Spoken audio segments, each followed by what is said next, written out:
Hello. Hello. Hi there. Okay. Uh, so Yeah. I'm guessing that. Oh, cool. Hey. Very good. I'm guessing that everybody got all the meeting announcements and all that fun stuff, and that actually worked. Appears to.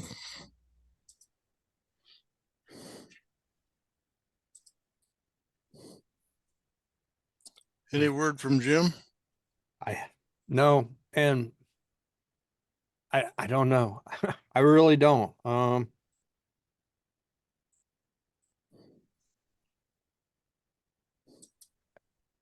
I don't know. Okay. I added him to the list of people, so I figured that might get him to respond, and I got nothing. So Okay.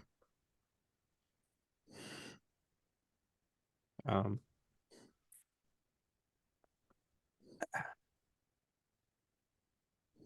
I I don't know.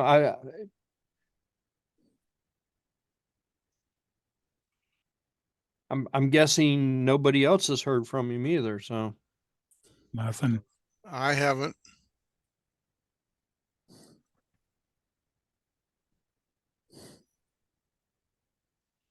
well, Steve, move to the side a little bit. I'm reading the cartoon. There you go.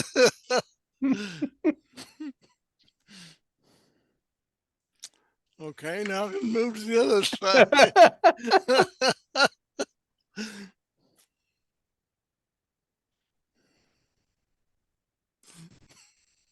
Okay. Thank you. I love XKCD. One of my all-time favorite cartoons.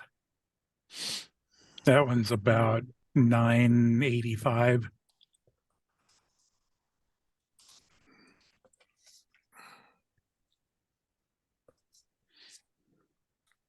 I've seen at least part of that cartoon before.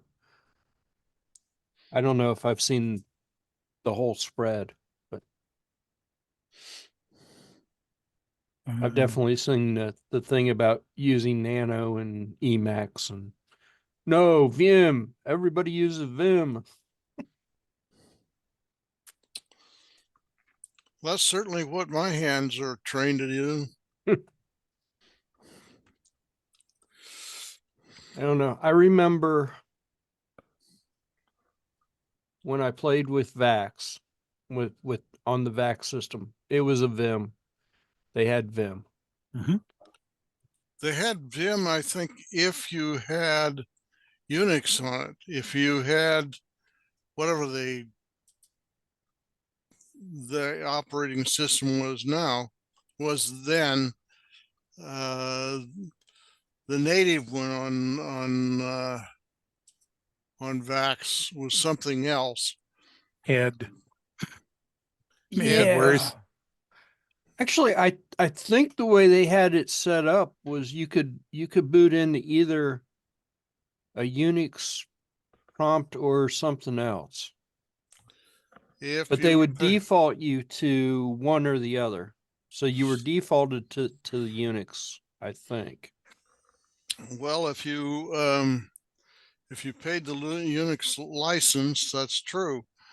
But the Unix license was not a default part of the VAX system. Yeah, I remember playing with it and thinking, of course, I was very young and didn't really know that I was playing with Unix at the time. So It might have me- been. Me too. I think I was in my early 50s at that point. I I was high school, 16, Uh, 17, 18. I'd walk across the street to the university and go down in their library and get time on the Vax machine. And they well, they loved they loved when people would come and use the Vax. Yep. Yep. When I was in school at D. Russell Lee, we had a VAX system set up with a bunch of Rainbow 100 deck PC things around Mhm. it. Yep. Yeah, I don't remember what the terminals were. They were I remember they had green screens and then they got the amber terminals. And Well, everybody went crazy for the amber terminals. first one I used on the deck system was actually not on a VAX. I think it was a PDP something or another. Yeah. And but the first editor that I used on a regular basis was on a WordStar protocol. And so you had a combination of, I think it's been 40 years at this point, but I think it was a combination of control and letter keys. And I haven't used that in many, many, many years. Yeah. But when Borland first came out with their Pascal and then their their C and C++, they used the WordStar, and I assume that was a licensing issue. They used WordStar protocol as the editor. But once I got on VI, the advantage of VI is you don't have to take your hands off the keyboard to grab a mouse. Ever. I'm sorry? Ever. And well, of course, the other half of the story was you couldn't use a mouse. So, um, at any rate, but to this day, I use when I'm on a Linux machine, I always use VI. I actually prefer Nano, but I see the appeal of VI. Or I mean, that was that we used Vim, and that was the thing back in the day. But Nano, I can get around Nano pretty fast and pretty easy. So yes, we did not have anything that even remotely looked like a PC. It was more of a dummy terminal kind of deal, like a VT100 Yeah, or VT102 or whatever that thing well, was. the first one I think was like a VT50 or something of that sort. And then there was a VT100, and that was pretty much standard with the terminals that were coming out in the early 80s, as I recall.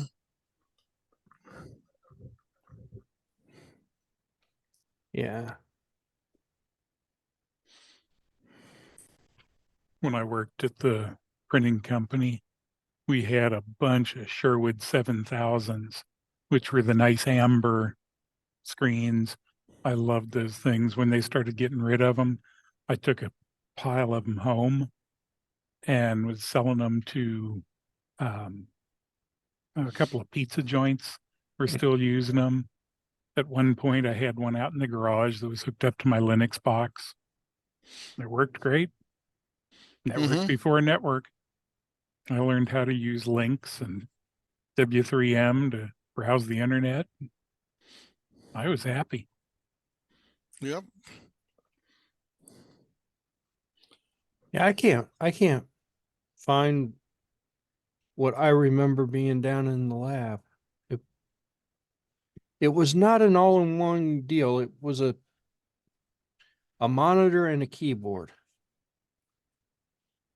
The first ones that I used, VT100, for example, was a monitor built in. It was basically a terminal, and as I recall, the keyboard on that was fastened to the screen. Seems to me like it was. All the VT100s I see kind of look like that, and I don't remember Yeah, it look for being a 120. a 120. Okay, I don't remember it being like that. No? That is not a terminal. Maybe a 220. 220, yeah, That that makes that sense. that that is more like what I remember we Yep. had. And they had surprisingly decent keyboards. Yes. On the Sherwoods, they were connected with a handset cord, a coily cord for a 4-wire. Yep. Mm-hmm. That we had. I'm pretty sure we had like a telephone cord, like that thing. Yep. This account Well, has been suspended. the thing about them was those keyboards were robust enough you could drive nails with them. I mean, they were pretty solid instruments. Clicky keys. They had no plastic on them. Maybe the keys were plastic, but the frame of the keyboard was metal and so forth. And as I say, you could drive nails with them. They also were fairly heavy, as I recall. Mm-hmm. They were very industrial, and a lot of places, pizza places in particular, love those things. Yeah.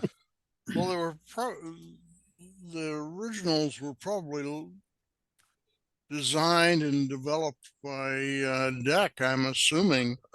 And if Ken Olsen was definitely industrial. There's no question about that.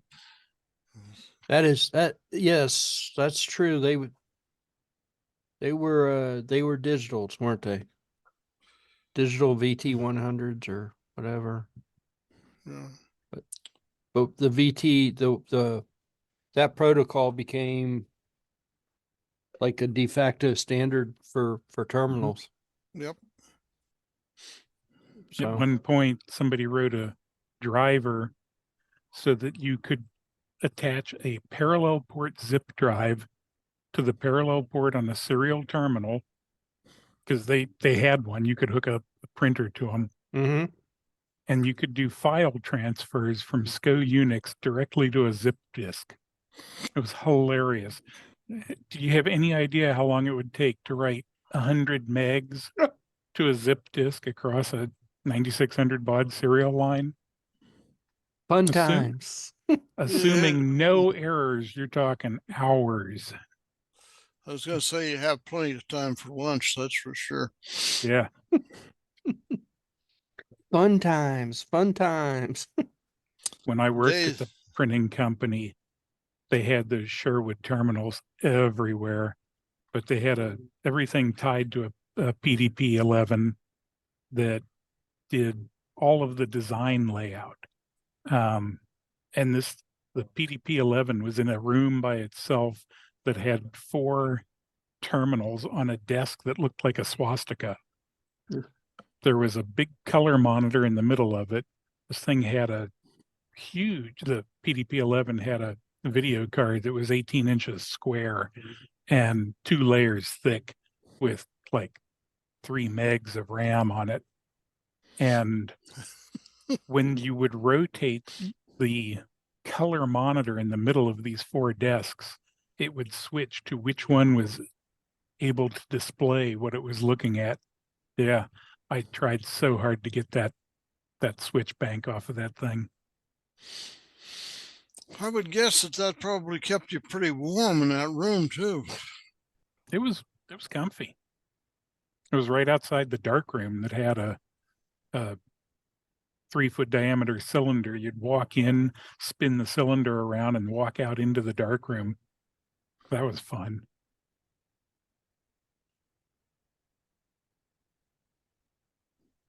I remember the VAX there was in a big glass room. You could see it, but they wouldn't let anybody go in there. It probably had a raised floor too. Yes. Yeah, it's set up off the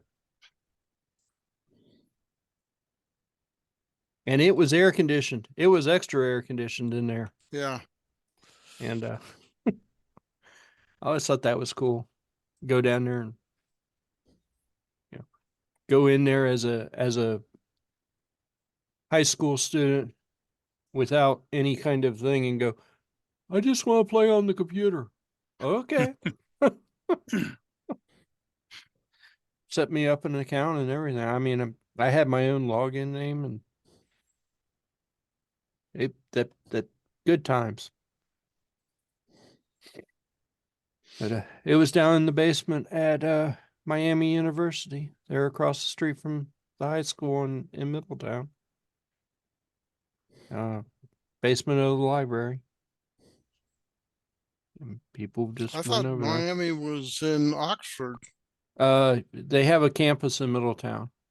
Oh, They have a campus in somewhere else, Hamilton, I think. Yep.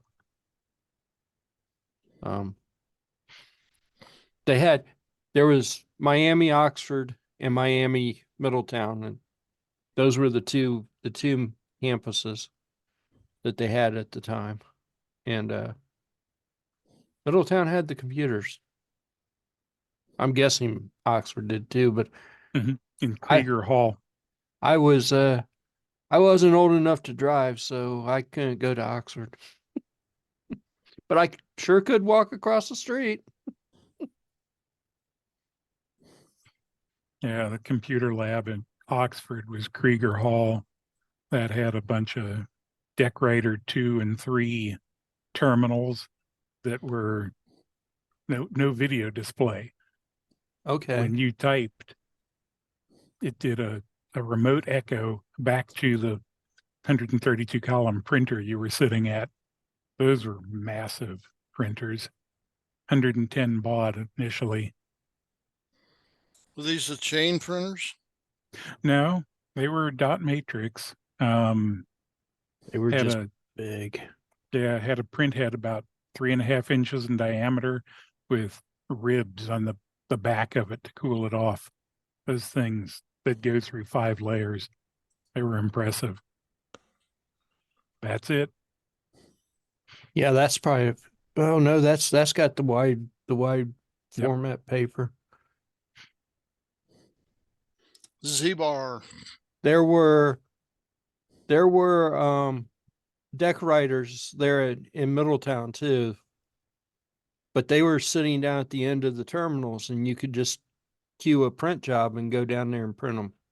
Grab what you wanted to print, or yeah. It's amazing how many trees computers have killed.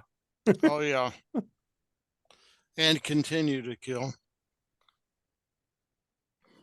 Yeah, desktop publishing didn't help that any either. Oh, I've got a typo on the 3rd page. I'll reprint the entire document. Oops. Yeah.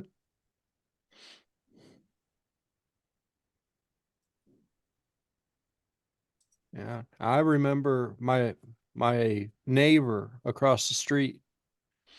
Yeah. He had one of these, and he had wired it to his VIC-20. That was the coolest thing ever. That he used that as program storage and as a printer. And they sound so good. Jung, jung, jung, jung, jung, jung, jung. Yeah. Now, if I remember right, the deck writers were inside big foam cabinets, so you could hear them, but it was like a sound dampening deal. because otherwise they would probably run everybody out of there, all the printing. Not at Krieger. There was one room in Krieger Hall just had like 25 of those things, and people would go in there to type up stuff. There was a mode where it would type like 3 lines behind what you were typing. Mm-hmm. So they'd be typing away, and then it would start. And the theory was that if they realized they made a mistake, they'd back up and correct it so that they didn't end up printing everything out 2, 3, 7 times.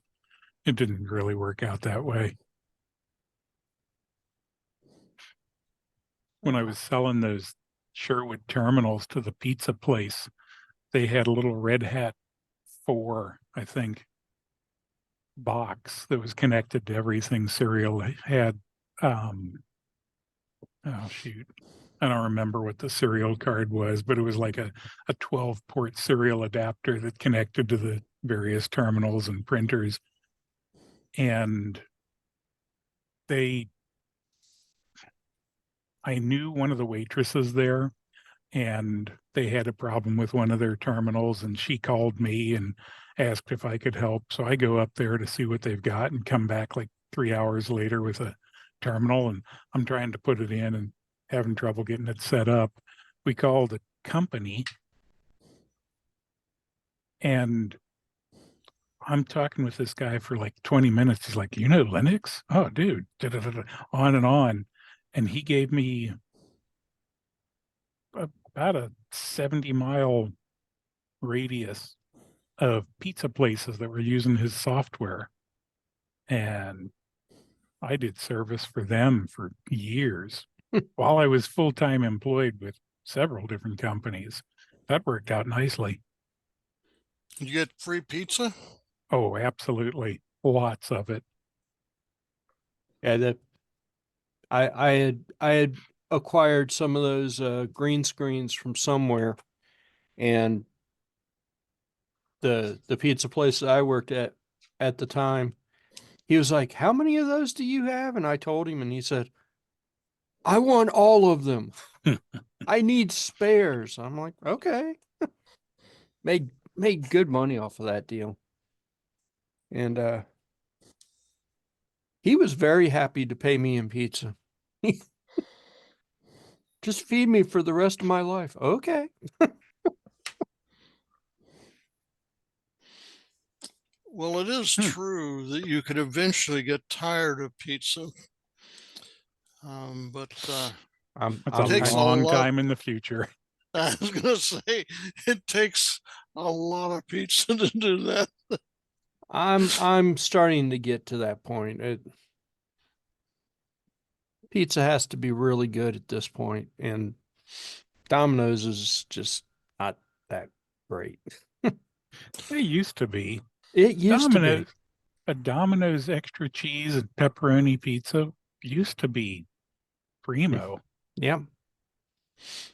Well, Well, I've watched them make them now, and they don't make them the way they used to. And I sit there and shake my head and go, "Why did you change? You guys had a good pizza. Why would you change?"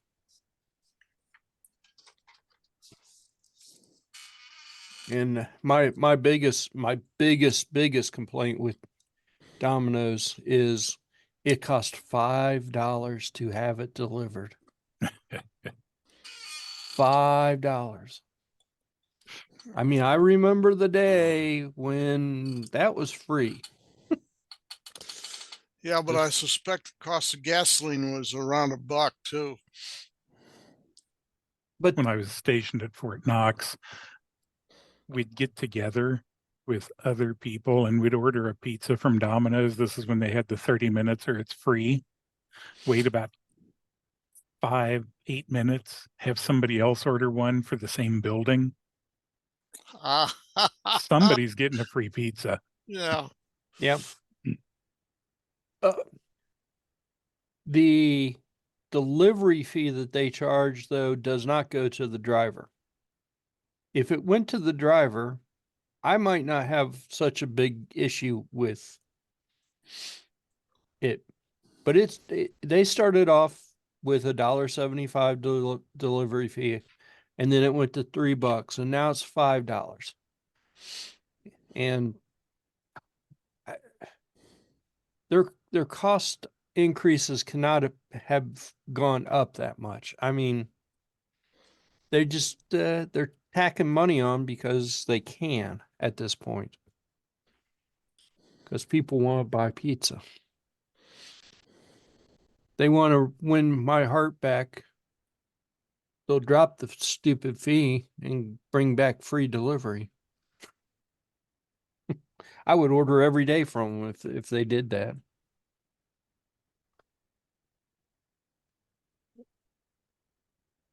You guys look like you froze. No, I'm looking at it No. on eBay. There's a 1983 Lear Siegler ADM 11 terminal, and You're thinking about I'm- buying it? I am.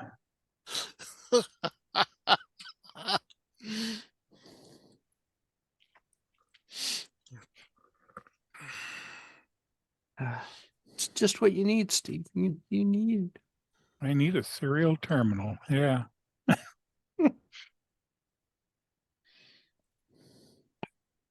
You know, you There's- could just make one, right?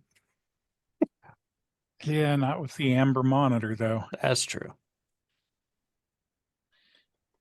I suspect most of those amber monitors are probably in a landfill someplace. It's surprising how comfortable a monochrome screen was to look at. Yeah. Well, I've been reading a lot of ebooks lately, and I mean, the grayscale images that are inside of some of those books are just amazing. The detail that's in there, it's like I can see, quite a bit. Did you just push?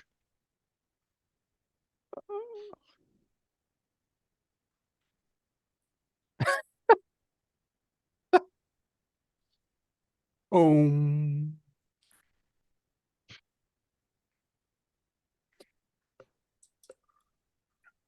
we need. Do they have an API? Can we get a feed program the paper to just display a new cartoon every day? Yeah, that would be pretty straightforward to do. The image name is images.xkcd.com. Okay. So you can pull just that, and you can grep out they're all PNGs. They have an RSS feed, so yeah.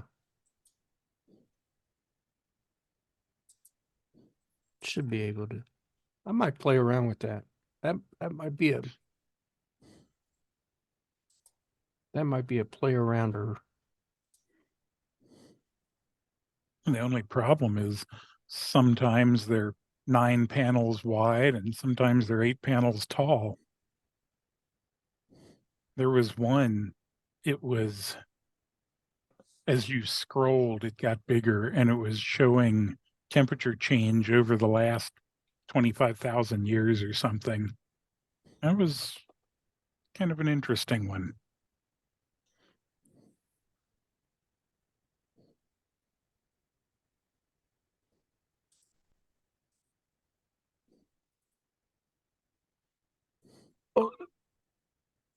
This little paper device, it has a way of scaling the image. But I would imagine if you had a bunch of panels, it would scale too small to actually read. So Yeah. Image Magic has a an option. You can take basically any image and scale it to a maximum X, a maximum Y, and it will make it fit.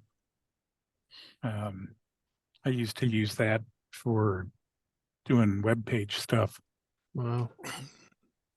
Could always rotate that to landscape.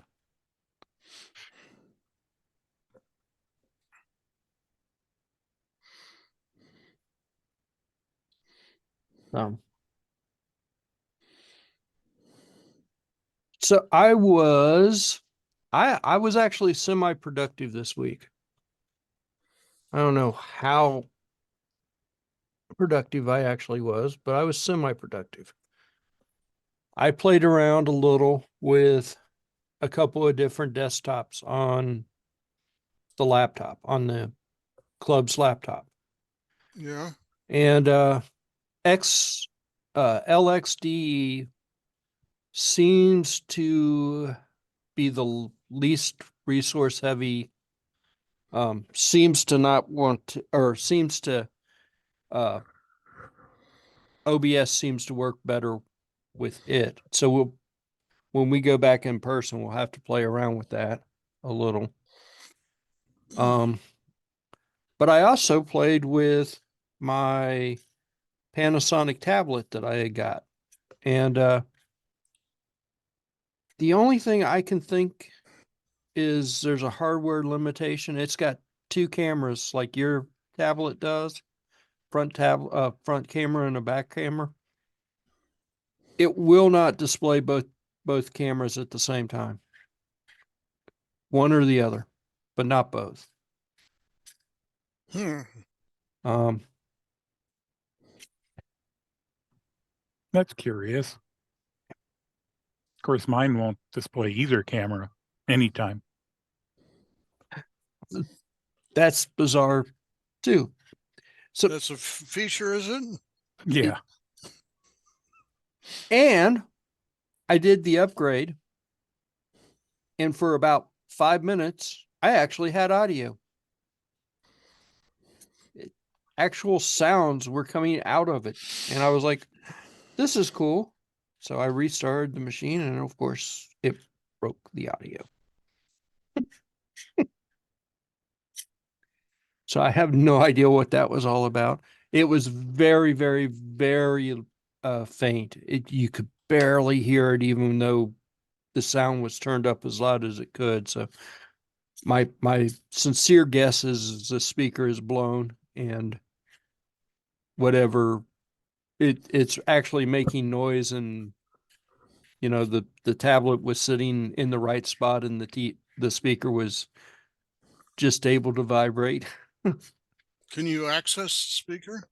Um, Or is it inside a case? I haven't tried, and I'm not that worried about it. I bought a Bluetooth, an external Bluetooth speaker for it that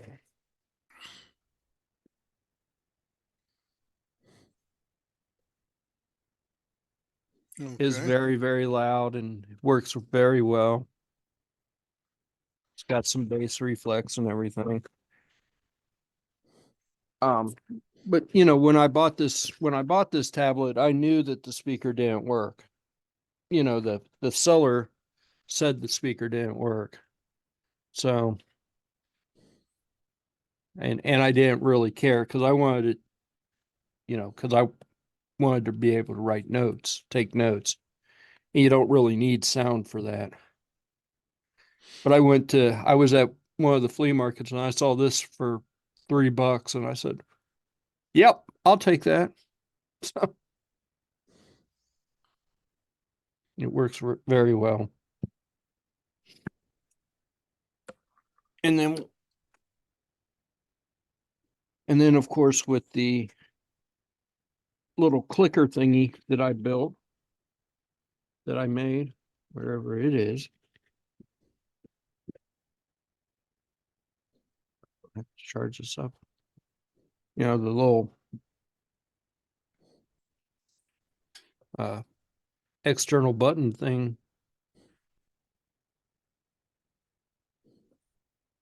So I could open the app. It's up just by hitting the button. So it basically is emulating a Bluetooth keyboard. That gives this thing a lot of functionality too. But I was going to set OBS up on this because the rear camera is a 4K camera. Yeah, it is. And I don't know if it's an interlace camera or if it's a real 4K, but I thought that this would make a really nice thing and it would be fast enough. It's got the HDMI. It does only have one single USB port, but you know, if all we needed was the speaker, not a big deal, or the microphone, not a big deal. But not being able to access both cameras is kind of a deal breaker. I mean, they do make hubs for the USB. Yeah.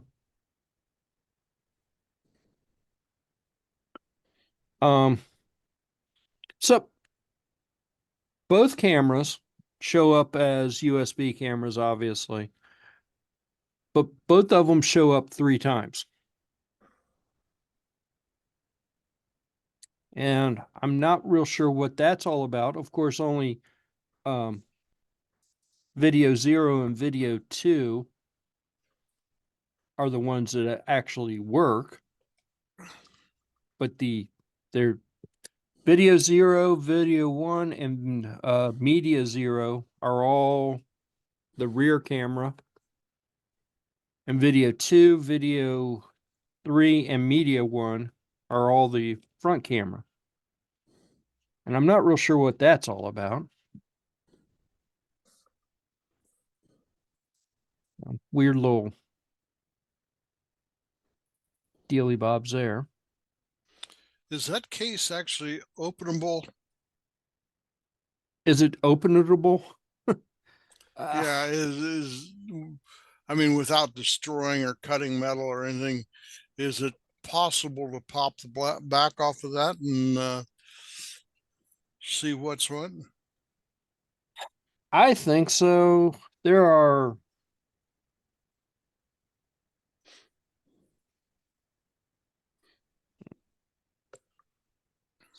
six, 8,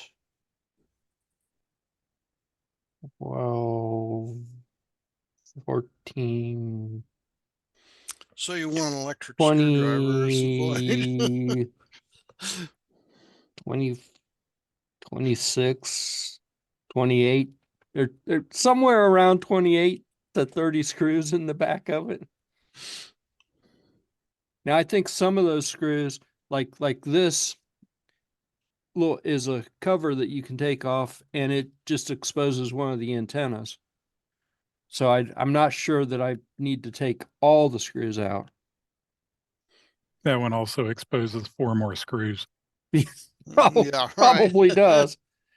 I know if I take this off, it exposes, that's the GPS, but it exposes the GPS module that can be replaced with serial port or an Ethernet port or other ports. This is an antenna. I'm not sure what this one is. This is some sort of expansion port. This big honking thing on the back is an expansion port. So I'm not sure that all of those need to come out to take the case off. I think it would be a pain in the buttocks to figure out, though. Oh yeah, I took the pin off. There's more screws under the pin. They wanted to keep it at a nice even 30.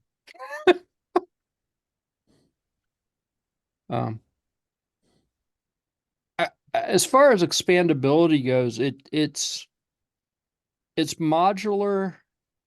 Like this big honking thing here, they make other modules that you can put in there. This is a card reader module. And that's relatively simple to get to. The 4 screws, pop that off, remove the ribbon cable, and put the screws back. So this is relatively simple.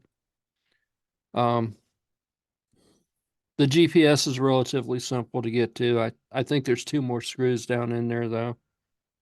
The fan has a cover, so you can remove that cover to clean the fan out. So as far as some expandability, it's all right. It's just, Well, I was thinking, oh the look, 2 more screws.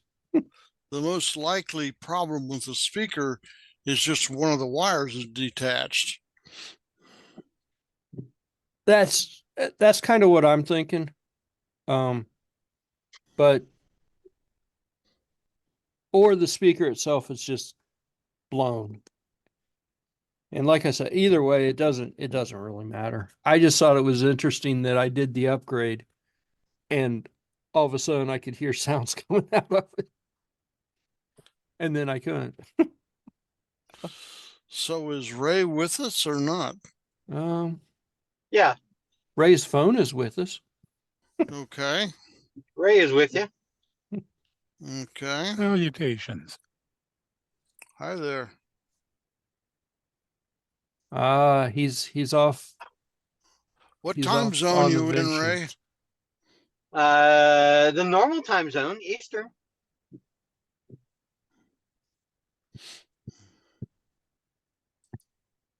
Do you guys have audio? Yeah. Yeah. Yeah. We Okay. do. Can I Yeah, hear well, us? okay, you can hear me. You can hear me. Yeah, we can hear you. All right. I am in Tampa, Florida. Oh, The weather down here it's been pretty nice all day. I've been inside all day. And then I get off work and it's raining. But at Well, least it's like Florida. 50 something. Yeah. It's Florida, yeah. that's what I Supposed was to going rain to in the say. morning. Well, they've supposedly been having some pretty heavy weather. That's been pretty nice past couple days. Really nice. Yeah. I did some work in the Suncoast Sports Dome down there many years ago when it was being built. Every time I come down here, I feel like I'm just doing schools. There's lots of high schools down here. I got a couple libraries, a couple of residential work. Well, it's commercial work. Yeah, it's a good mix, I guess. Big mix.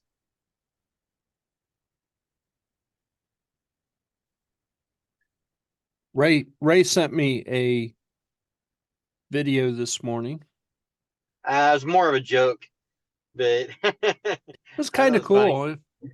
I was like, that would be right up Vincente's alley for the ultrasonic stuff. And then I don't know if he was using a green laser or what it was, but as soon as I saw it, I was like, okay, Leroy's gonna like this. I built one with an ultrasonic that just swept back and forth. It didn't spin completely around. What does it do? I mean, I didn't really understand what it was doing. Was the green light just attracting them, and then the ultrasonic was killing them? No, the ultrasonic was like a radar, Okay. and I guess he was shooting them with a laser. I don't know. I don't know. It was a mosquito killing thing, Really? but Yeah. I don't know how any of it worked actually, because the video was all of 15 seconds long. Didn't really explain anything. There was no descriptions really. It was just like the guy made a mosquito killing machine. And he was bragging about his all his kills. He actually had all these mosquitoes on paper. Funny. But I really don't know how it worked. And I don't really know how that particular ultrasonic could be fine enough to actually pick mosquitoes out of the air in the first place. Nope. Nope. Well, if there's enough I just mosquitoes, like that. I thought it was funny. I Yeah. just thought it was funny. if there's enough mosquitoes, you just shoot randomly and you hit one. Yeah, maybe. Actually, Googling for mosquito killing laser comes up with quite a few videos. One of them by National Geographic. Oh, okay. Hang on. Let me get this off the phone.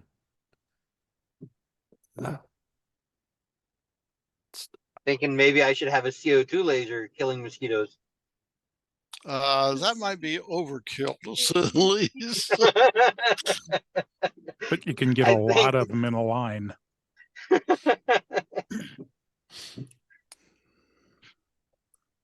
That movie, The Core, that comes to mind. Where he just blows a straight hole through the mountainside.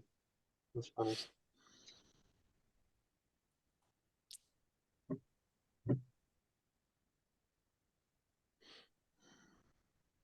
And that was it.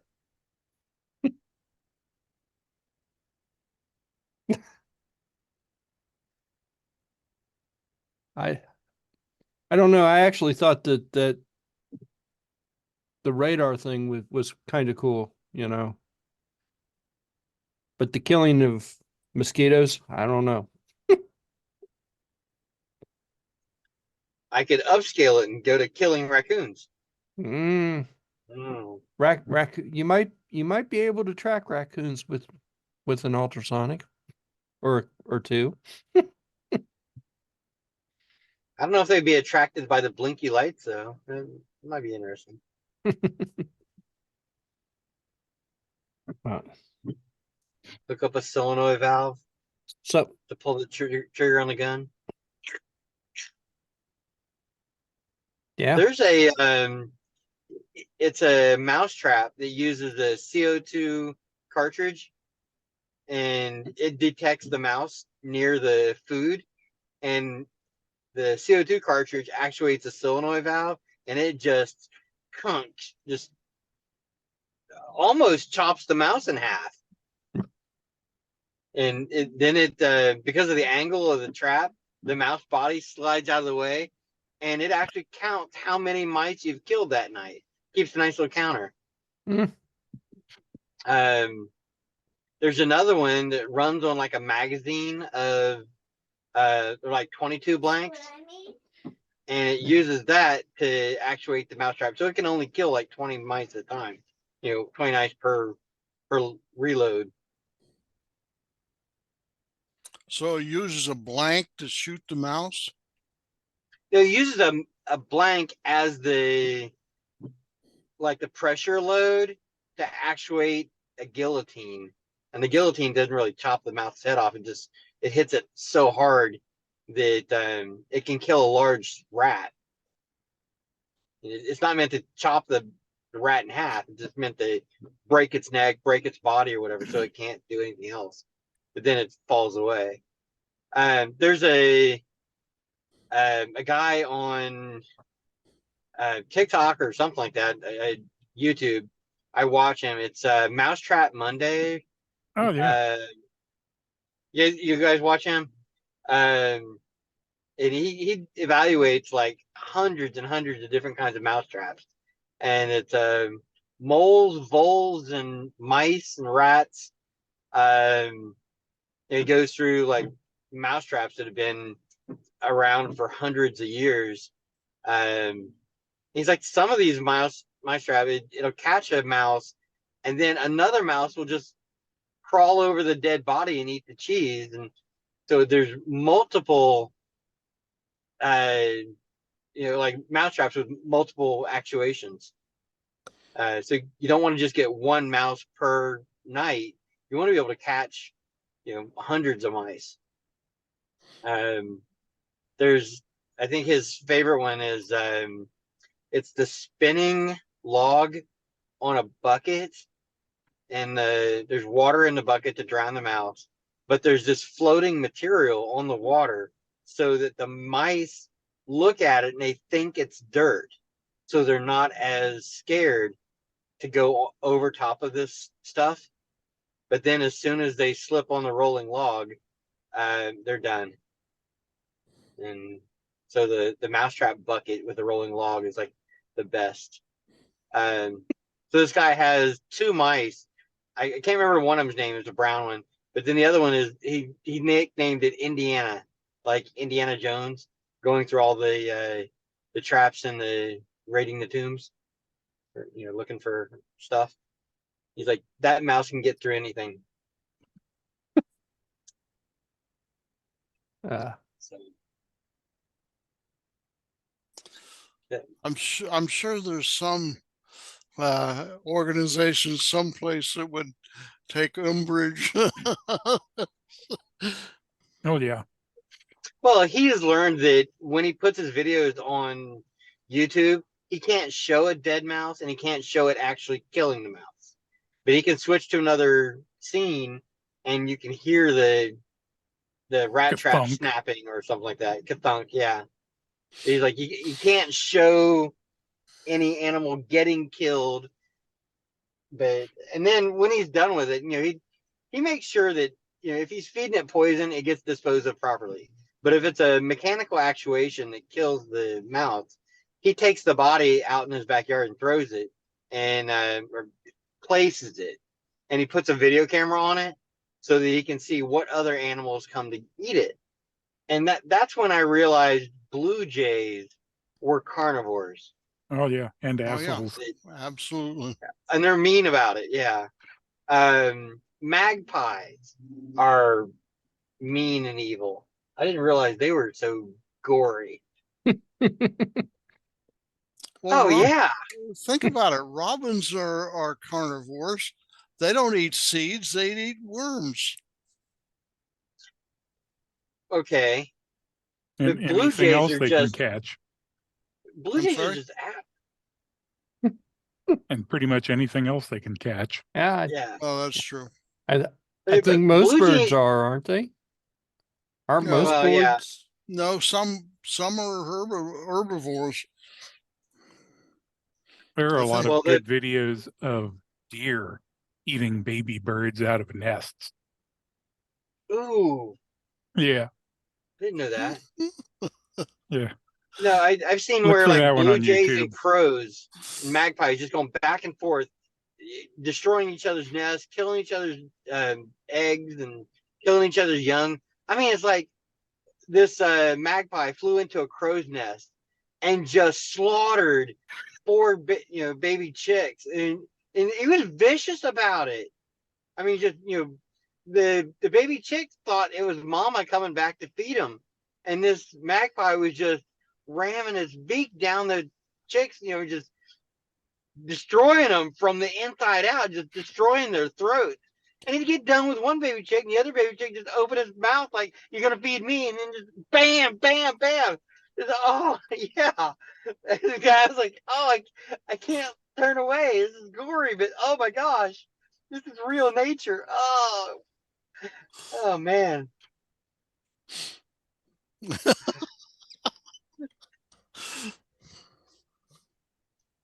I wouldn't want to mess with her. Look at that. That's What is just this about? it's Magpie from DC Comics. Okay.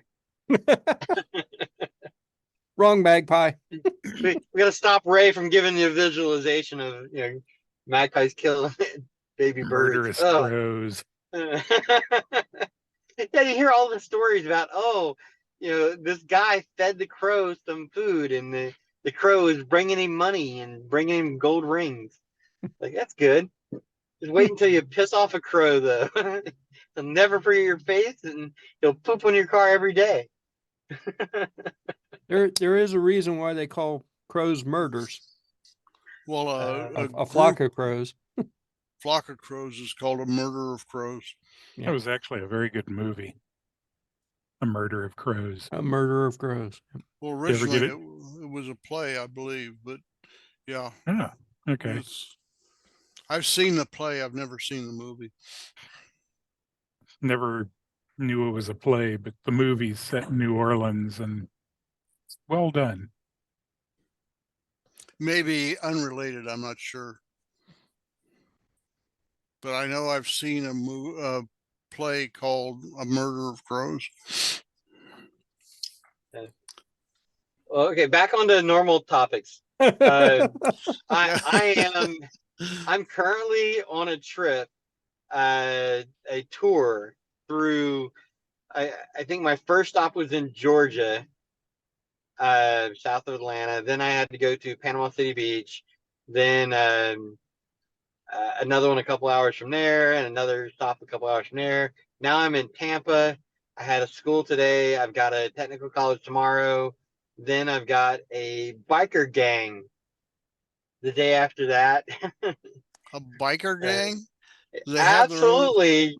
I did not expect that, but evidently a biker gang, two of them own laser machines, and they're looking for help in figuring out what's wrong with their lasers. So I get to take care of two of the bikers on Saturday, and then I Don't go from piss them there off. to.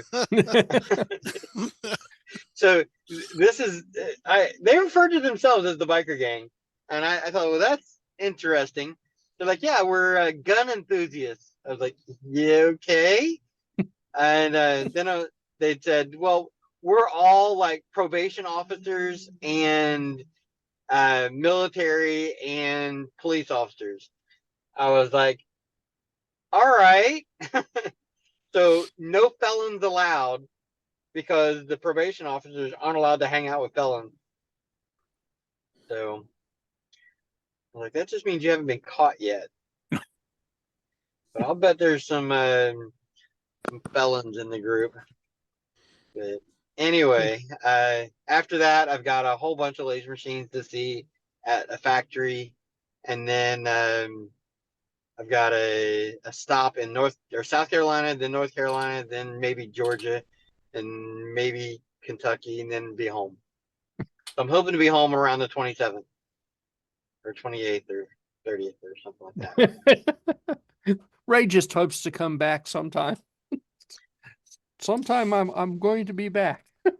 I think that Carol was just like, Ray, fill up the van, and here's some people to start with. I'll get you some more. Send you their name and address in text message. I was like, oh my God.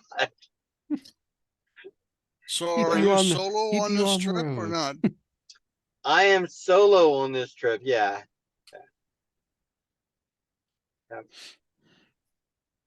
Yeah. I don't know of any fun places down here to visit.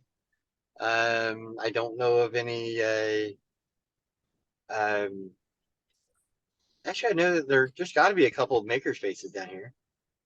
I'm sure.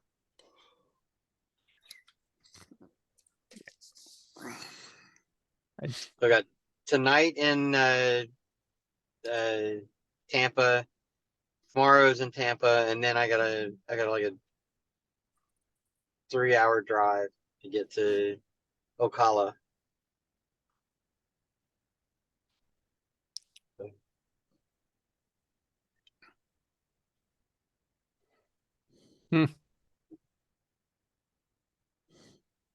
So what have you guys been working on? Well, see, you missed all that. Sorry. Oh, I added you to the new mailing list. Did you get the emails I sent? Or do you have I have access? somebody else check my emails for me. Okay. So how many emails did you send? Because we don't know if we got them if we didn't get them. That's true. That was one of the emails, actually. It was. Yeah, I remember that one. Yeah, let me know if you didn't get this message. Ray looks like he frozen. frozen. No, I'm looking through my emails to see if anything came in today. And who would it Well- be from? Automation Technology Club. Did you send it today? Yeah. I sent one. One Tuesday about 5:45. Yeah. I've when I first set it up, I sent, I don't know, 4 or 5 at a time, and then it kind of slowed down. It was basically, don't forget the meeting. Group links not working. That's one of them. That's the only one I've gotten. Oh. Well, Um, originally I actually forgot to add you to the list, so I'm glad at least you got one, because I thanks. added you late.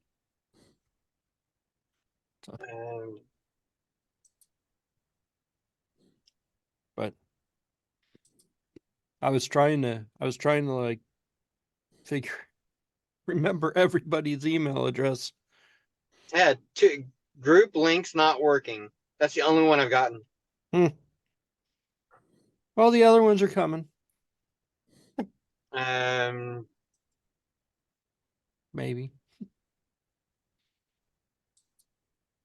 So basically I still haven't heard from Jim, and the past 3 or 4 weeks I've threatened to set up an email list so that at least we can get some messages and whatever, and I did it.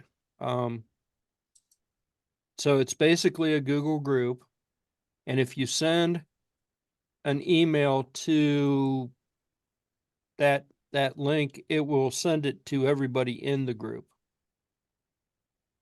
To that email address, it'll send it to everybody in that group, and it is supposed to post it into the group, Google groups, so that we could go back and it'll be like an archive of and a thread of the discussion or whatever.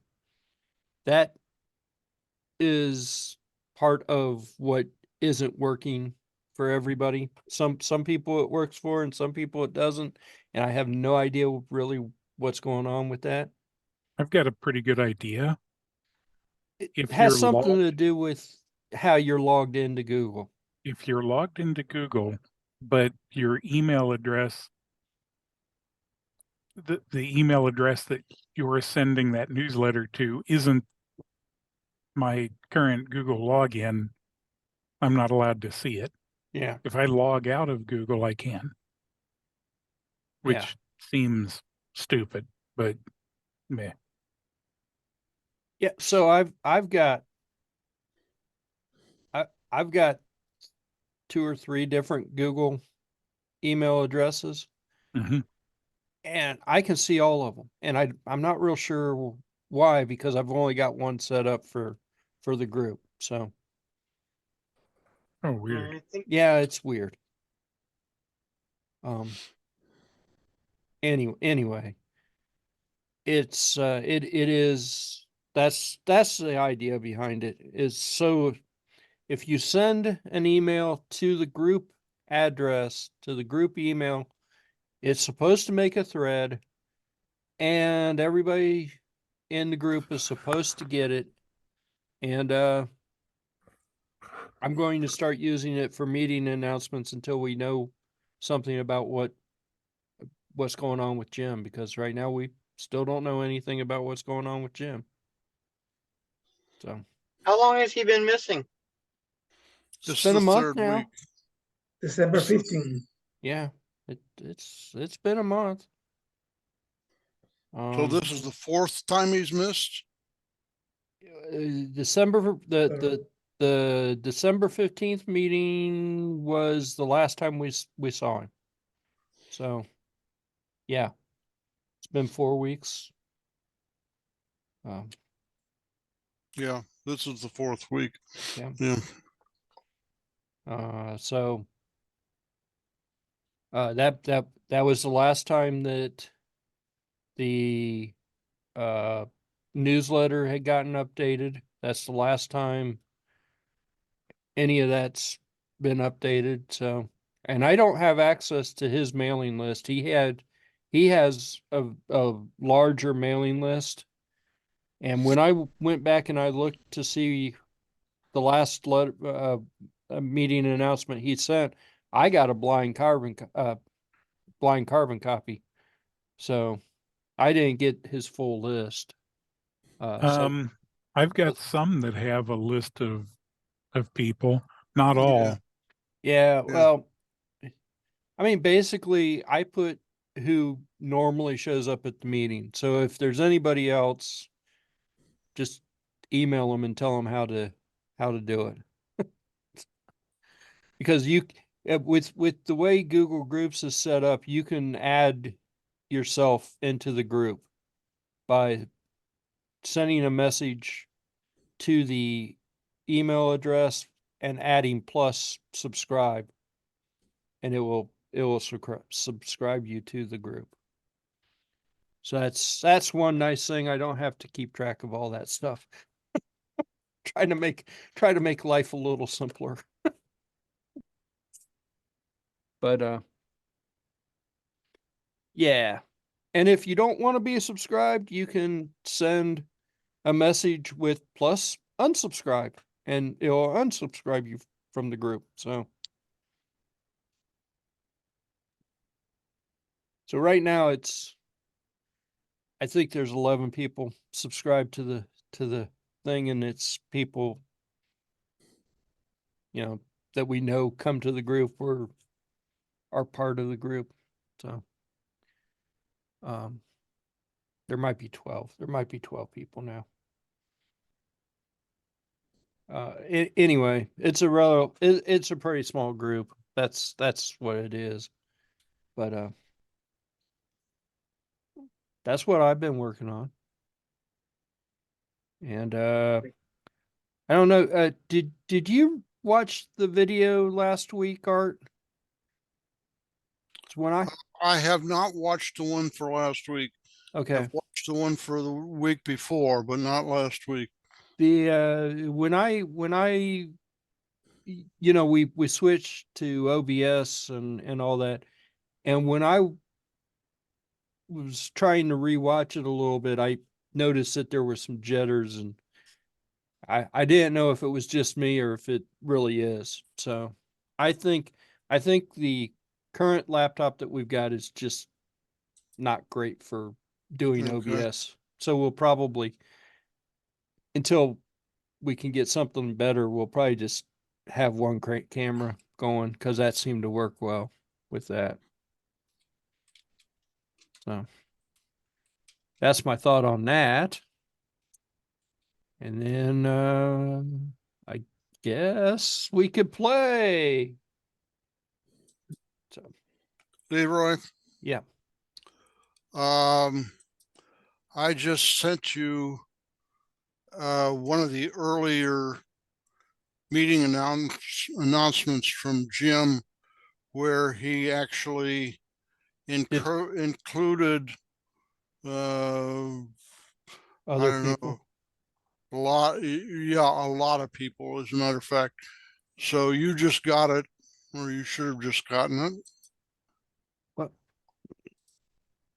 my thinking is, You did see I it? get it? No, it hasn't gotten here yet. Well, slow Ethernet today. Interesting. I mean, you're in California, so it might Yeah, take a well, while. yeah. It's got to travel down that long pipe. So did you get it yet? I sent it to your personal address.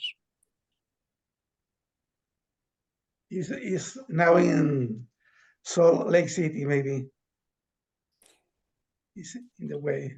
This, yeah, right. Got hung up going over the mountains. Still don't see it. No, I don't. That's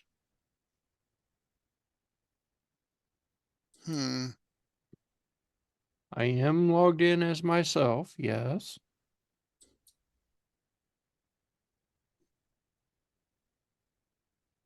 I'll log in as somebody else. No.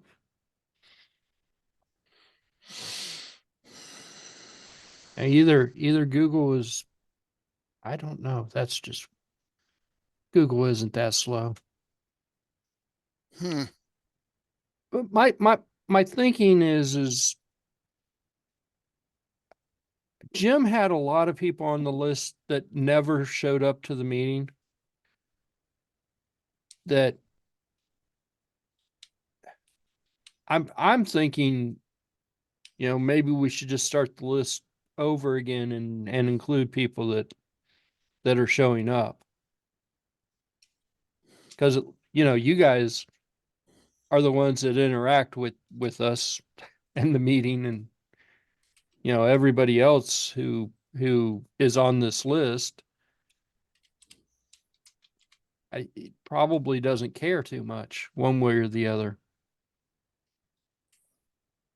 At least that's my thinking. And I think there's probably some people on the list that have disappeared over the past few years and there's no way to know. So I just sent it again. I did a forward. So and I sent this to, what is it? Leroy at LF Miller 27. Yes. Well, Yeah. let's see. Is that where I sent it?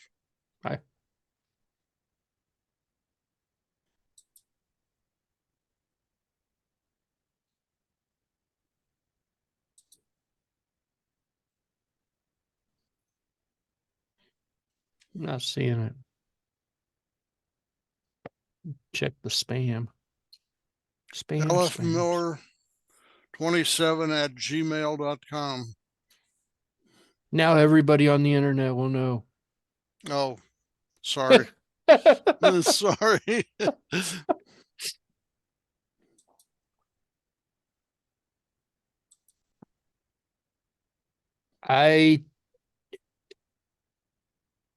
I've been having weird things going on with this email address over the past week and a half. So Try the AOL account. yeah, you could try the AOL account.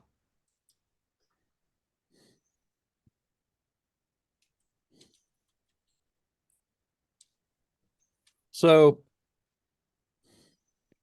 I got the one email from you, Steve, for the meeting.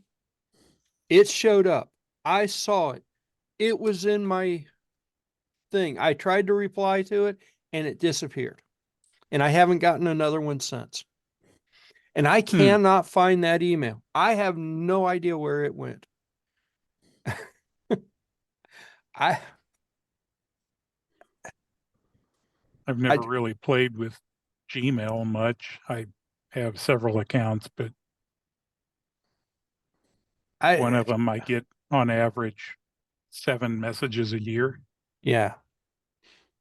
Well, you were going to forward the invites or the waiting room for the meeting. Yeah. I got it. I got the one forward and I tried to reply and it disappeared. When it disappeared, I cannot find it. I have no idea where it went. It's not in the trash can. It's not in the spam folder. It's not in the archive. It just disappeared. It's gone. Do you want me to send that to a different address? Could try the AOL address. Okay. I put it in the chat. I just sent the email with all of the addresses on it to you, but I sent it to the group, to the Automation Technology Club group. So you should have gotten one of that. I sent the first one 3 times, and the second one I sent once. Well, now this is interesting. Maybe Gmail's just not working for me right now.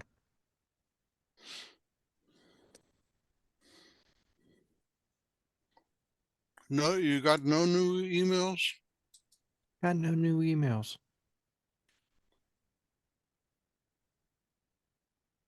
Hey guys, I got to get going. Well, Send me an email when you can. okay. I'll talk to you later. I apparently am having issues over here. See you later, Be- Ray. So Be long. safe, Ray.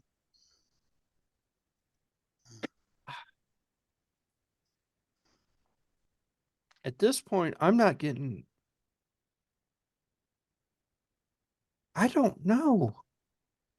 The group did not get that email either, Really? really.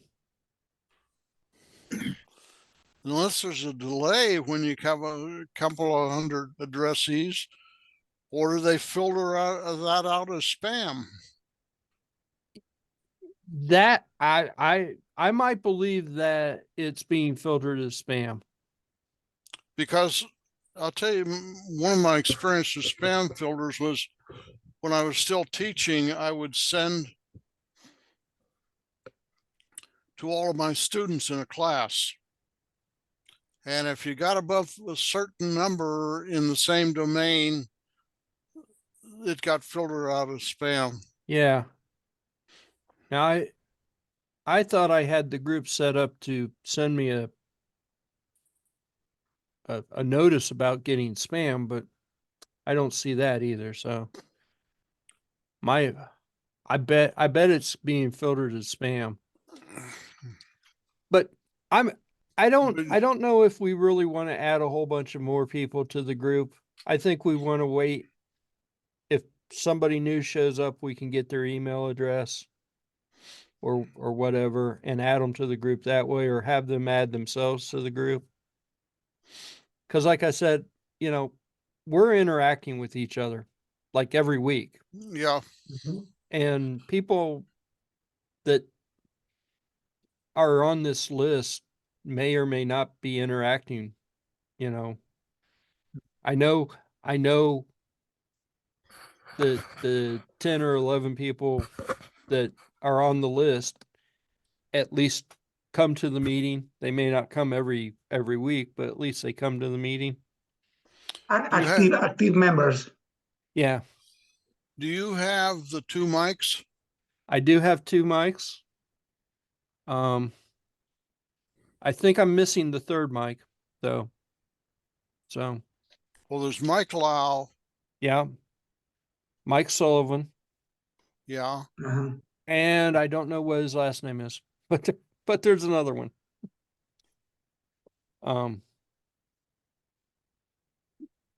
Who I'm sure would come to the meeting, and I don't have, who I don't have? I don't have his email address at all. What's his name? I can't think right now.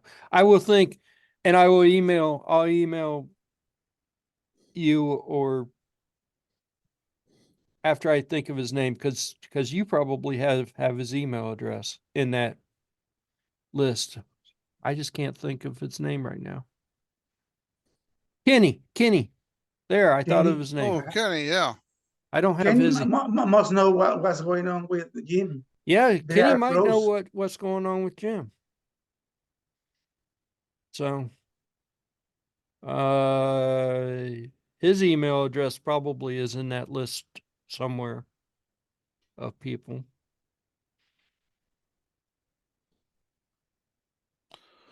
Is Ken Dixon? What is his last name? Ken A. Dixon. There's also a Ken Benjamin, a Ken Hall. Hall. Hall? I'm pretty sure it's Kenneth Hall. Yeah.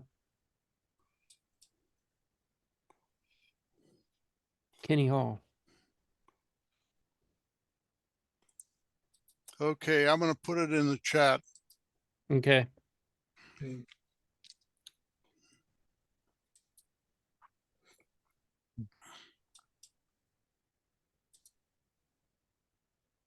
Hmm.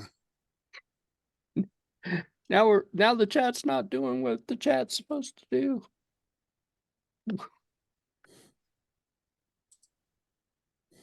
We have a great use of technology. There it is. Okay. Yeah, I don't have that email address. Are you looking at a message from November 30th of 2022? Well, let's see. Are you asking me or Yes. the one I'm looking at, which has the whole mailing list, is May 30th or May 11th rather of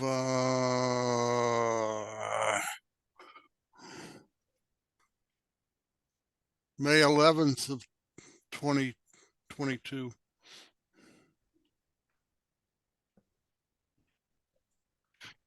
You said you've got another Mike you're missing? Yeah, I don't know his last name. Well, we got Mike Sullivan, we've got Mike Stewart, and Mike Lau should be here someplace. Yeah. I There's a got Mike Mike- Ratliff and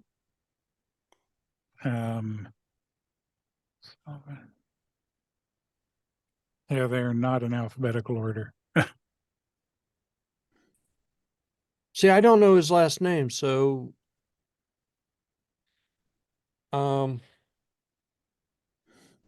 I would recognize him if I saw a picture of him or something, but Okay, we've got Mike Young, Mike Lau, Mike Ratliff, or Ratliff rather, Mike Stewart, Mike Sullivan, and that's the end of the Mikes. well, it's got to be one of those. I just don't know which one it is.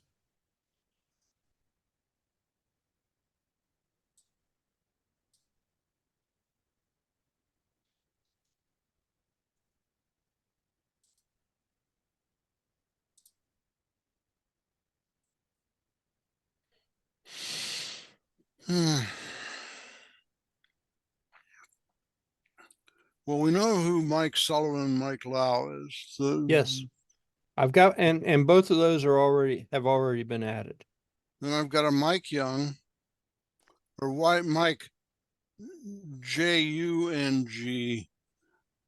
I'm not sure how you pronounce it.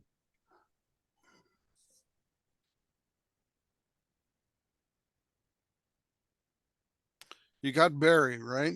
I got Barry.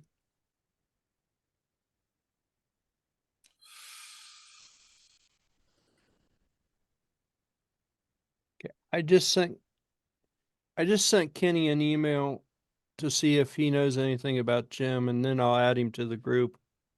So I've got Barry, the two Mikes, Ray, Steve, Vicente, Art. Actually, I've got two different email addresses for Art. That's fine. Just leave them. That's and Jim, and then me. So I You guess don't have technically Ray? there's 11 people you don't or have 10, Ray. 10 people. You Do have what? Ray. Yep, Ray's in there. Ray, I've got Ray at rabbitlaserusa.com. Yep. So as far, I've got you in there twice. That's fine. One is a GWIP mail and the other's KLab mail, I assume. Yes, that's Yeah, but leave me on there twice, okay? yeah. So I've got a total of, well, not counting me, I've got a total of 9 people. in this list. 10 people, not counting me, 10 people, something like that. 10 people. We'll get Kenny added. We'll get, we'll try to figure out the other Mike. And, I don't know if I ever knew the other Mike's last name though.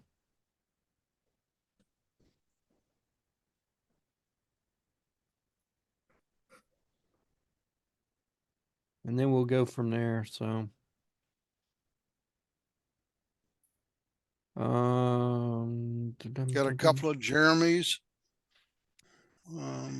The one of those would be Jeremy Yap.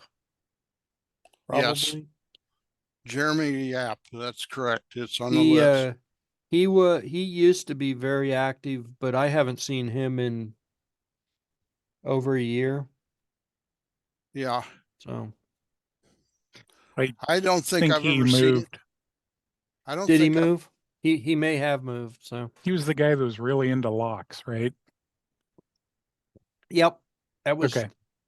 security and locks. And Well, he is still in the Hive 13 Slack group. He used to post stuff there, okay, so well he's we around. could add him. I mean, he could always unadd him, unsubscribe. Do you have Frank? Haven't seen Frank in a long time either. Do we know? I had heard a rumor that Frank had passed during COVID. That was what I heard from Jim also, but I don't know if that's true. I am very sad by that if that is true. Well, of course, yes. But He was at Cincinnati State. yeah, and he hasn't been to a meeting since probably just before COVID came around. So so it's been a couple years now.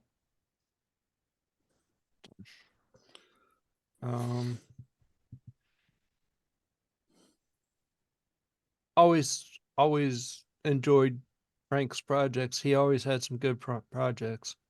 Yeah.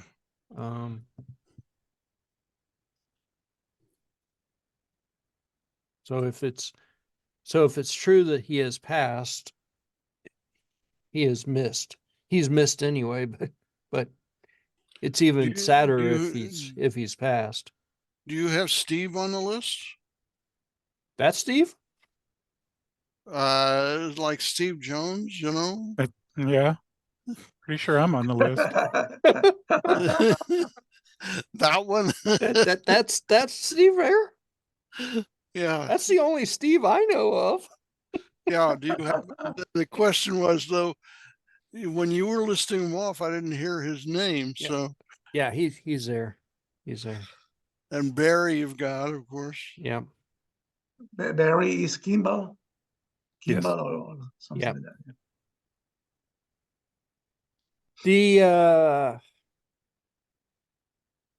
so if you do actually go to groups.google.com and you click on the my groups thing, you should be able to see because you're all members of the group, you should actually be able to see who is also a member of the group. Okay. Like I said, right now it's relatively small list, but we'll get a few more added. So Vicente looks like he's got New robot. a thing. What Yeah. you got? This is my new robot. Peter, can you see it? Yeah. Let me. Yeah. I was writing. Okay, just a second. Okay, this is the 3 PI plus robot. This is from Pololu. You see the logo here, Pololu. This robot used to cost $157, but I saw it in eBay for 50. So I bought it. It's a kit. You need to assemble just some connectors and the motors. I changed the motors because the motors are too fast for my applications. The original has a 1 to 30 gearbox relationship, 1 to 30. I put motors with 1 to 150, so it's like five times slower, but it's still fast for work in a table, you know. I can check the speed, spinning. This is with the slow motors. Imagine with the original motors is too fast. So you can change the menu, check LEDs, check music. I don't know if you can hear it. You hear? No. I don't hear anything.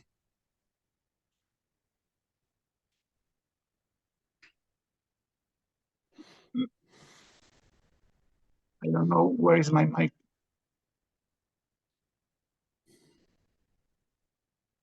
Nothing. Sort of heard something there for a second. I don't know where is the microphone in my laptop.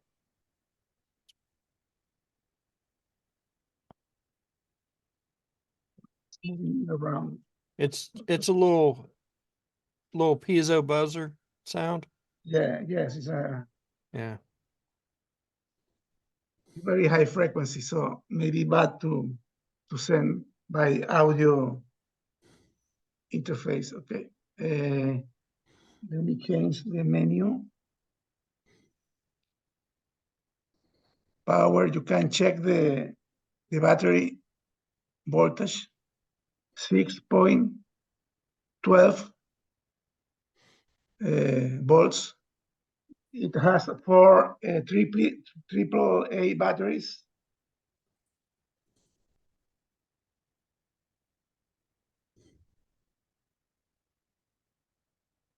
Okay. This is it's a turtle design. You can program the robot using micro USB.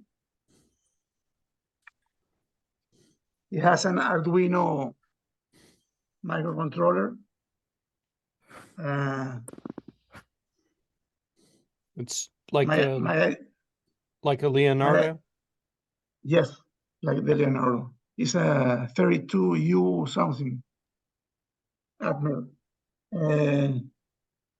My plan is to use this board as a slave for another board, so you can send I2C commands to move everything. This robot has a nice thing that is it has line sensors, it has bump sensors in the front. In inertial, it has a inertial sensor, compass, motors, encoders. You can check the encoders just moving with your hand the wheels or moving the motors, pressing. You see? Yep.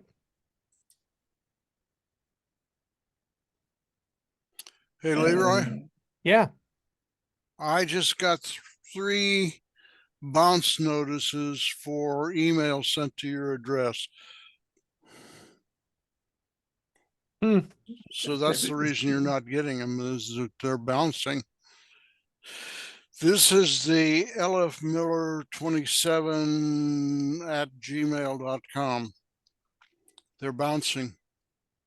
I wonder why. I don't know. Let me see.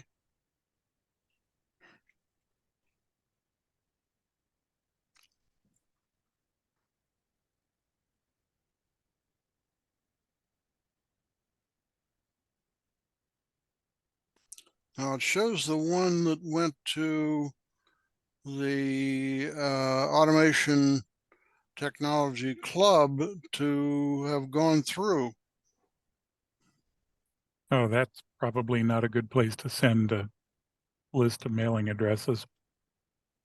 I Yeah, sent them to your AOL account. And I still don't see. Okay. Yeah, well, okay.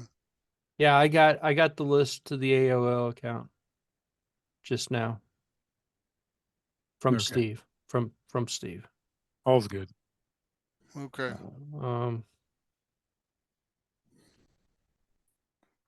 Somebody just tried to send a simple email to me, just to the Gmail account.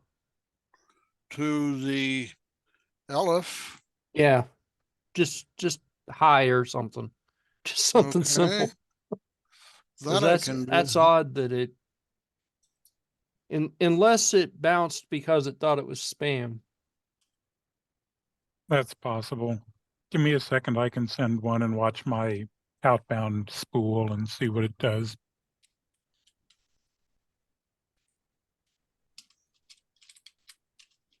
I'm watching Vicente. Yeah, so it has analog line sensors, you see? Yeah. I just sent one to your Yep. And Gmail. I got it. That's weird. My guess is Gmail caught that as spam, the big list as spam. Oh, okay. So Yeah, the test email I sent looks like it was delivered. yeah, it's sitting right here. It says, "Here I go. Here you go." Yep. So what's the difference between the original 3Pi and this one, other than being in a Well, nice case? the case, the original has a Arduino 328, I think. No, mine has the Leonardo. The same. Yeah. Okay. So they create these chassis maybe more finished. But I don't know if mine maybe has bump sensors though.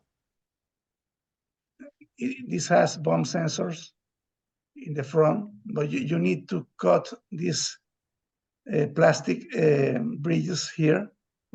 Oh, to let bend this part and press when they are proximity sensors, actually, no Okay. switches. So when the plastic go closer, it activates the sensor. But I left the plastic things because I don't want to use the bumpers. Okay. I add all the connectors in the main board. It comes without them, but I need to access all the pins of the microcontroller. So I put connectors in the board. This is now is the accelerometer sensor working in different angles. Hmm. Okay. B to come back to main menu. Compacts. Let's see.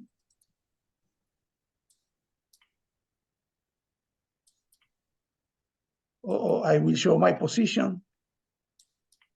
Maybe mine doesn't have a compass. This is the west, southwest, south.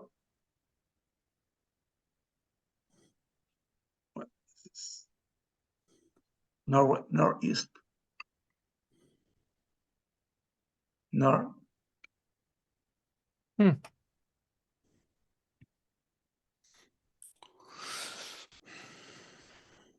Stuck in the north, northwest, Northwest. southwest. Yep. Okay, this is the compass. Oh, Maybe- you're right. The original had the 328 in it. I I'm thought- pretty sure I've got one that has a Leonardo in it. Motors, you can check them, the motors. Pressing.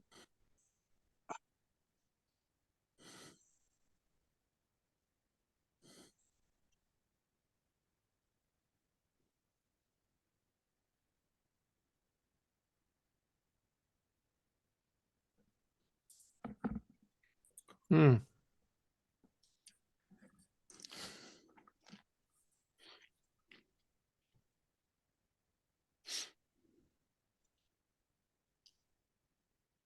Encoders, we saw the encoders.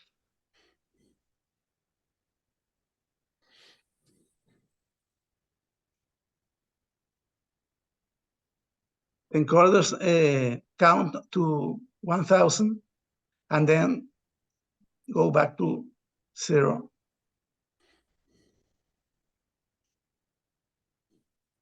Look at how fast are those motors.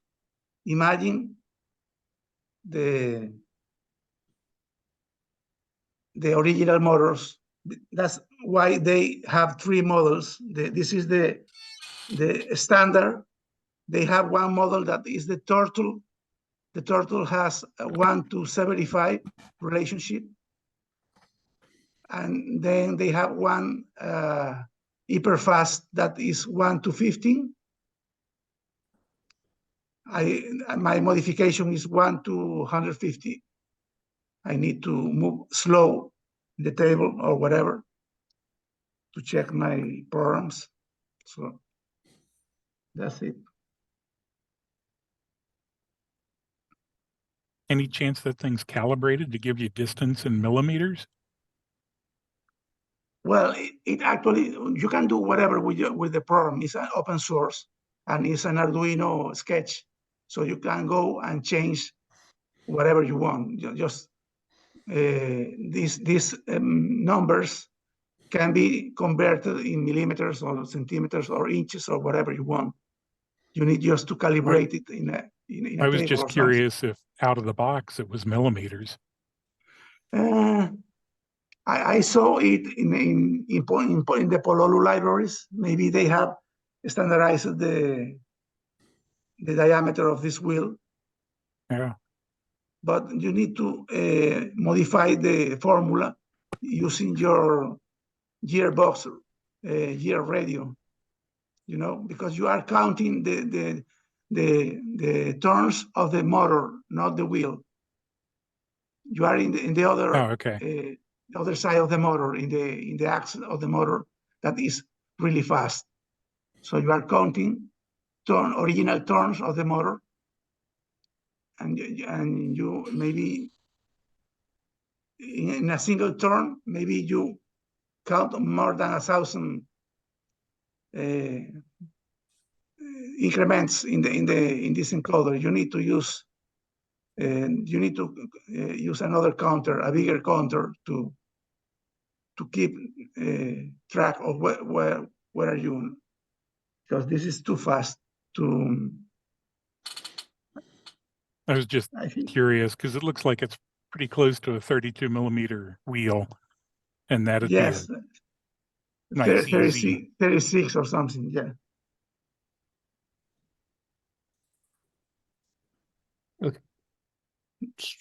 So you're right, Vicente. I Uh-huh. guess the original had the 328, the Atmega 328 in it.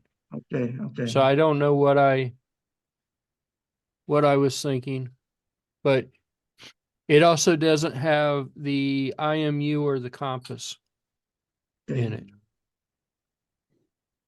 I think So- this is a revision of this robot because they released your robot in 2011 or so.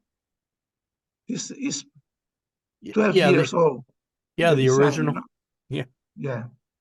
This Yeah, is a more finished product with plastic, maybe a little smaller in diameter.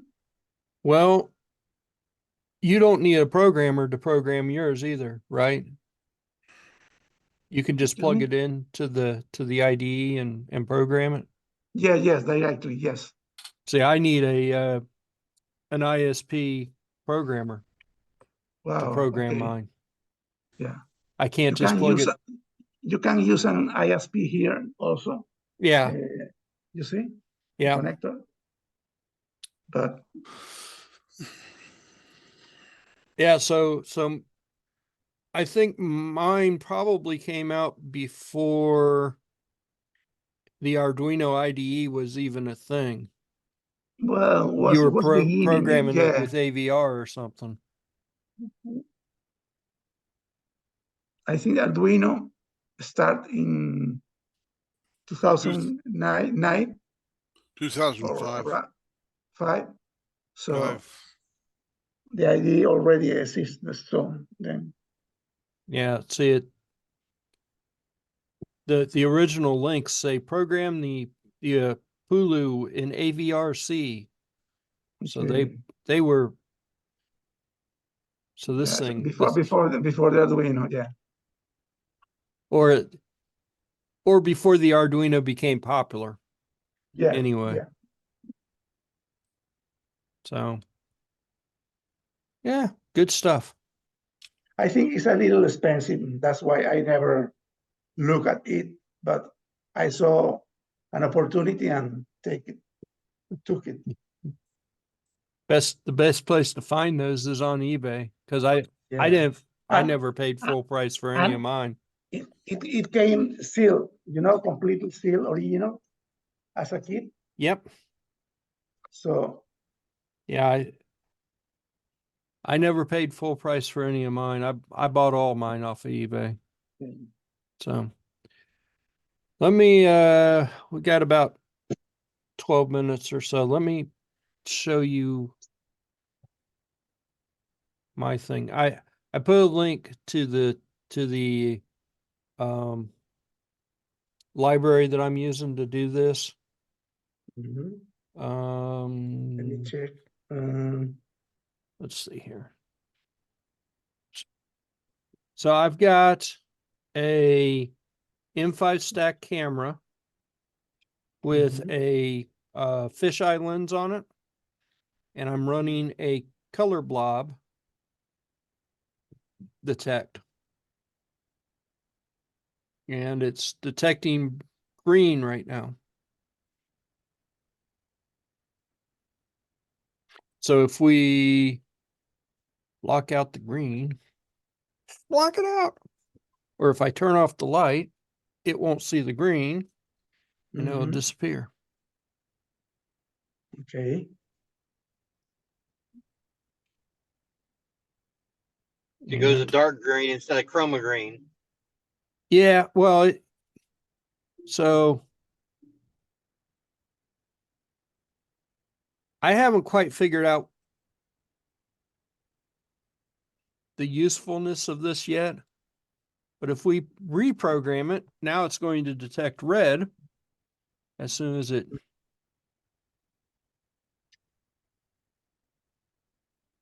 And then I'll have to refresh the website as soon as it loads.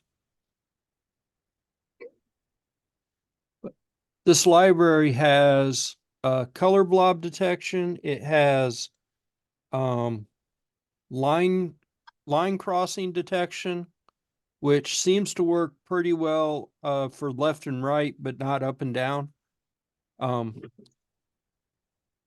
It has just general color detection, motion detection, which seems to work really well as long as you follow the instructions first. But that seems to work really well. The color detection seems to work pretty good as long as you have plenty of light for it. The camera craves light. And it's almost done uploading. I changed it to look for red now. So I'm going to refresh my web page. Maybe. There we go. Okay. Hey. Show me the web page. There we go. So my shirt is mostly red. It's looking for a slightly different shade of red. Mhm. But this is orange. This is red. So it just can distinguish between Yeah. the orange and the red. Let's see if it likes that shade of red. No, doesn't like that shade of red.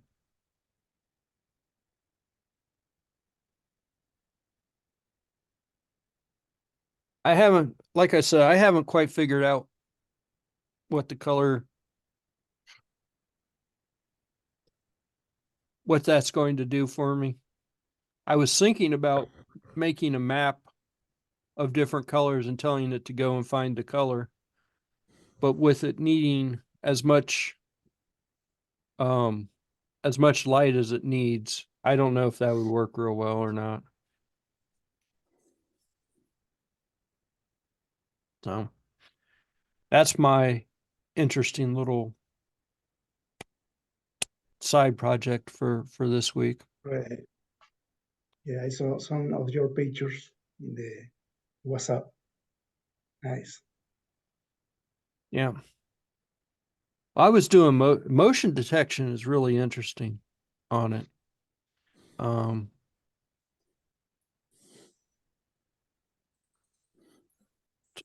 Who wants to know about Temu? Ray. Ray. Ray. Ray. I thought Ray was gone, had run off. He came back. I would say You guys were probably had betting odds on if Ray was coming back. I have bought one thing off of Temu, and surprisingly it went pretty well for me. But the middle kid, she has bought dozens and dozens and dozens of things off of Temu, and almost everything she's bought has not been what it has been pictured. She's gotten what she's bought, but she thought she was buying like a t-shirt. She got a doll shirt. She thought she was buying something else, and it turned out to be, the size of a quarter.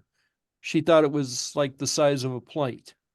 So I would say you get what you get, but Not necessarily what you pay for. not necessarily what you think you're buying. Wow. Now, like I said, I got exactly what I paid for. So this is the motion detection. Is it one of those things of like just pay attention to what your product description is? Yes, for sure. And pay attention to how much the shipping cost, if they're charging you shipping or not. Yeah. So Like I Okay. said, motion detection seems to work fairly well on this thing. And you can see the localized motion actually tells you some coordinates. So that might actually be useful for something. I haven't figured out what yet, but it might actually be useful. But as far as Timo goes, it's not exactly a scam, but it's sort of a scam. Does that make sense? Be wary of what the description is. Yeah. So the main thing that I bought on Temu was a Baofeng UV17 Pro Max. It's a 4-band ham radio handheld. And whenever I get that, I'll be showing it to you guys. Cool. Hopefully it's not a demo or a tiny display model. It's supposed to be new, yeah.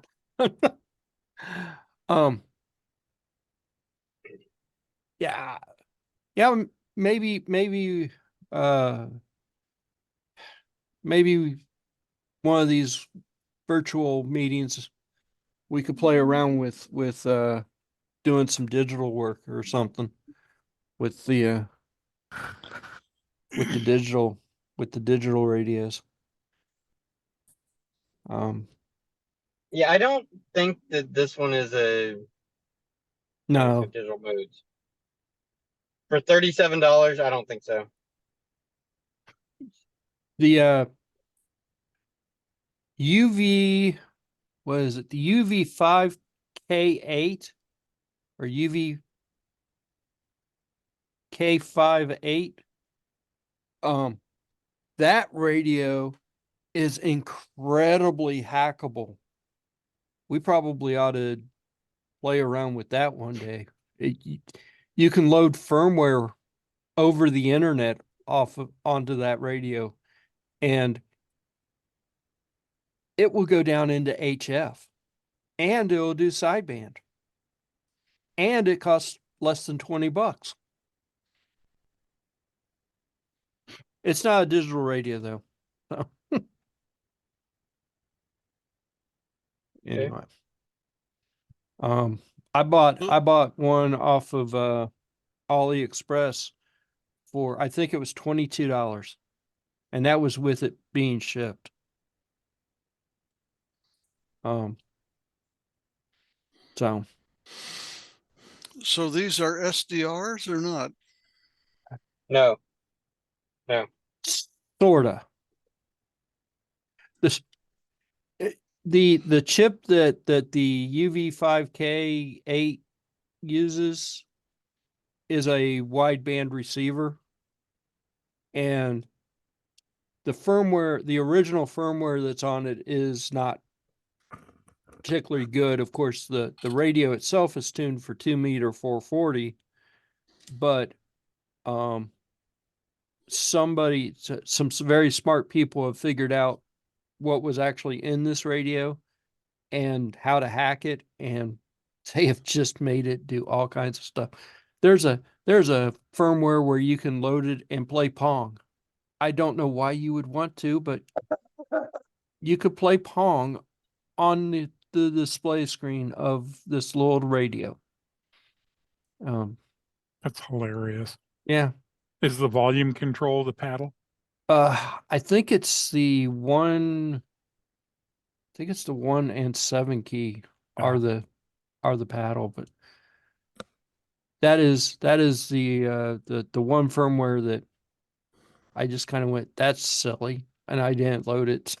But I've tried all the other firmware. I tried a bunch of the other firmwares. Mine had it has AM mode that doesn't work real well, but so it could get airband. And the airband wasn't working real well in it. So I loaded one of the other firmwares, and the airband started working fantastic in it. So it's a great radio. It's not a great radio. It's a good radio, and it's a great radio if you want to play around with hacking radios and playing around with that stuff. And for $20, if you mess it up, yeah, mess it up. It's so they said the firmware that makes it go into the HF band and the other bands outside of what it is, you know, you don't really want to transmit on that because it's not tuned for that, but you can definitely listen. You get an HF antenna and you could definitely listen to HF. And you could, since it will do sideband, that is probably the cheapest HF receiver you will ever find that does sideband. So anyway, we're rolling on 7 o'clock, guys. We are.